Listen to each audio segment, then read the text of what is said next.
Hey, Fran Finley here. Let's talk about measurements. Now, this goes out to my American friends. And the reason for that is you guys are the only ones still using imperial. And your imperial is different to the imperial that I'm used to using, because British imperial and American imperial are completely different. And so I've got a little list here of different measurements that are in imperial, metric, and UK imperial. So I hope this kind of eliminates some of the confusion, because I don't know about you, but most people in my age group and younger over here in Australia, we don't use the imperial system, and my age group and younger don't actually know what the measurements in imperial are. I'm one of the few rare exceptions where I got brought up with both. And when it comes to some measurements, I'm completely lost because it was never taught. And it wasn't necessary for me to be converting between the two because it wasn't relative to my needs. So let's get started into it. So we've got lengths. 1 inch, that's our 2.5 centimeters. Your foot is our 30 centimeters, 0.4 millimeters.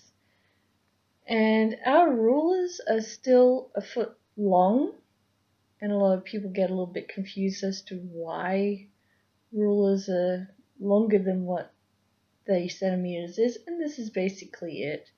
Ruler manufacturers just have not gotten over to the full imperial metric thing, and often both you got the inches on one side and the centimeters on the other, so they basically cater to everyone and have both more often. And if they don't have both, then they've got the equivalency of 1 foot on the measure, which is why school rulers and other such are longer than 30 centimeters. Any information? Yard. A yard is the equivalency of 3 feet. If you know about imperial, then you already knew that. But for us Aussies, we don't know what a foot or a yard is, especially my age group and younger, because we phased out the imperial system 30, 40 years ago. So yeah, I learnt these because my parents used imperial and metric.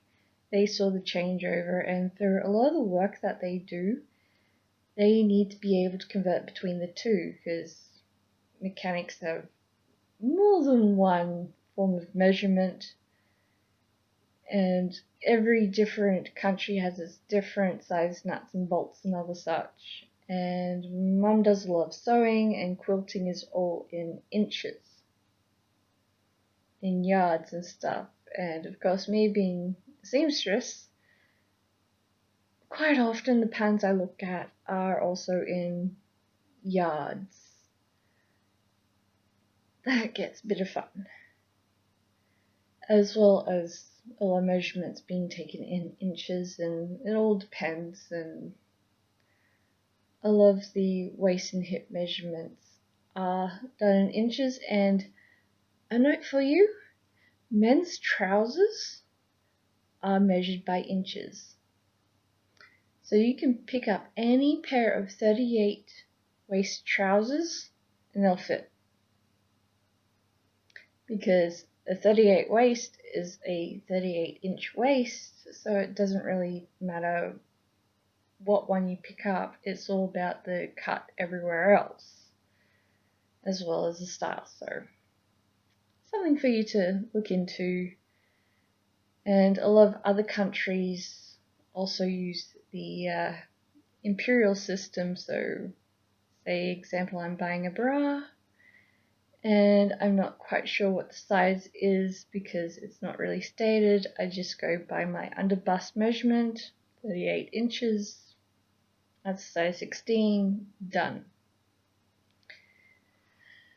So yards, oh boy, you should see the amount of yardage that's in some skirts. Miles. Your mile is 1.6 kilometers. There is, what's in a kilometer? A kilometer is 1,000 meters. So, yard is 91.4 centimeters. So, a yard is a lot shorter than a meter, and a lot of us Aussies, when we're ordering fabrics online, feel a bit gypped because a lot of us don't understand that a yard is almost 10 centimeters shorter than a meter. So if we're buying 5 yards of things, we expect 5 meters, but instead we get 4 meters and, what was it? Mental calculation. 60 centimeters? 4 meters and 60 centimeters. That's 40 centimeters, almost half a meter shorter than what we want. So, yeah, that's the thing. Temperature, Fahrenheit. Let's talk about Fahrenheit. We don't use Fahrenheit here. One thing you'll notice is just about every Aussie you meet cannot, for the life of them, spell the word Fahrenheit. It's a very foreign word to us. And 1 Fahrenheit is 33.8 degrees Celsius. And when you're doing a lot of cooking and recipe transfers, we're forever trying to convert these measurements of temperature, because 0 Celsius, that's the temperature that water freezes solid at. So that's how we get our Celsius, is the temperature that water becomes solidified.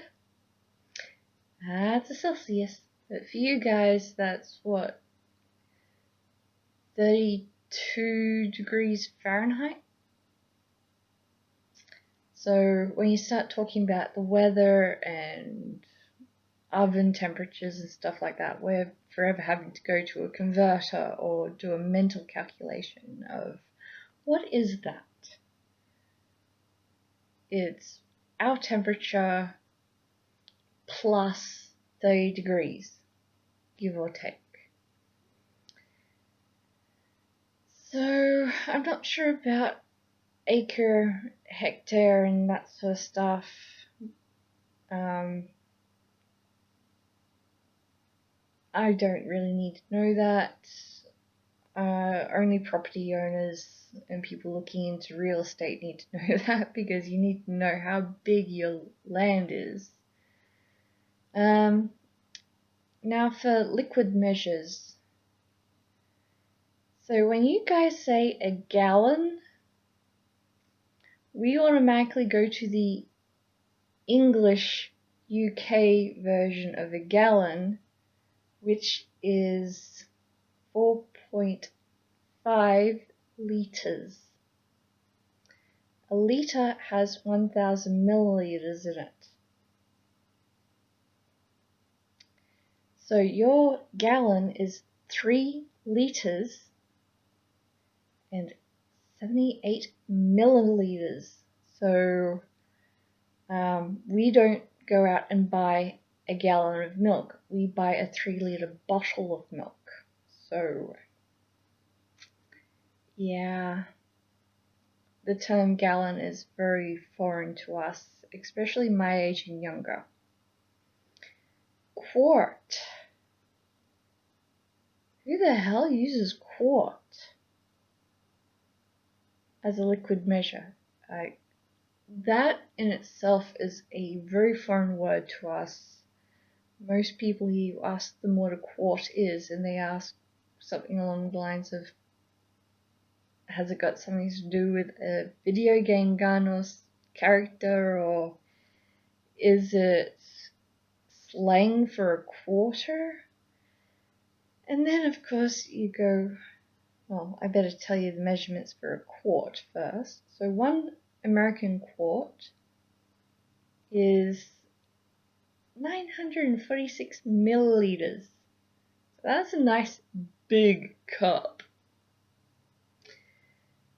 But where we get confused is the imperial, the English imperial for a quart is 1 liter and 13 milliliters. So basically minus 13 milliliters, we're buying quarts of milk all the time because it's very close to our 1 liter. And of course you've got 1,000 milliliters in a liter, so we buy our milk in either 500 ml cartons, 500 ml cartons, so half a liter, a full liter, 2 liter, or 3 liter. And that's our only options, and we don't feel gypped, that's just how we are. Pints. 1 pint is 473 milliliters. So that's very close to half a liter. And when you go into the English imperial, it is 568 milliliters.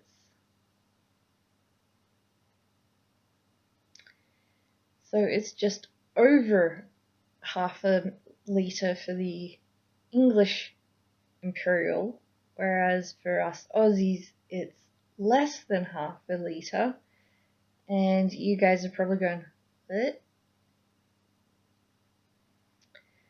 And then we've got our cup measures.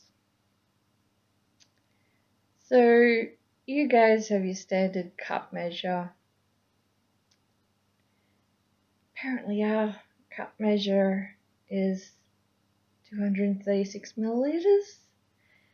The English imperial cup measure that we actually used is 250 milliliters. So that's quarter of a liter. And then you have your fluid ounce, which is 29.5 milliliters, and for the English imperial that's 28.4 milliliters.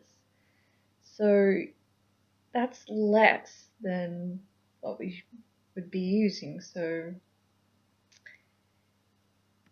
yeah, metric gets a little confused with the UK imperial, and then you guys are just out there.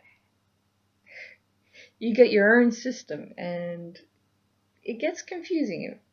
It does, and I know that for you guys trying to work with metric, it's a nightmare for you, but a lot of us have had to just go with the conversions and get used to it. We don't have pounds and ounces anymore. We haven't had pounds and ounces in a long time. So solid weights. So your pound is 433 grams. Again, it's shy of half a kilo. So 1,000 grams for a kilo, 453 grams is our pound. So there is another measurement that we quite often get confused with, which is English. So we hear pound, we basically double that number plus another couple hundred grams to make up, as our mental calculations, what several pounds are. And of course you got your ounce, which is basically a standard measure for solids. So an ounce of, say, butter would be 28 grams. So that's a small amount, and we get it. But can you imagine having to measure out 28 grams instead of 30 grams, instead of just going, oh, that's just an ounce? Yeah, so I hope this has enlightened everyone, regardless as to where in the world you're from. Like I said, this is aimed at my friends in America who, when we start talking, these conversions get in the way and we just have to go, give me a minute, I gotta look this up. Because our measurements are just so vastly different. And different isn't a bad thing, but it is a difficult thing when it's not native to you. And oh boy, even writing out the word Fahrenheit, so I had a nice list for this, was, you can see the wrinkle out. So yeah, that's all there is to it for tonight. So that's your American imperial versus standard metric and British imperial. Over and out from the Very Thinly.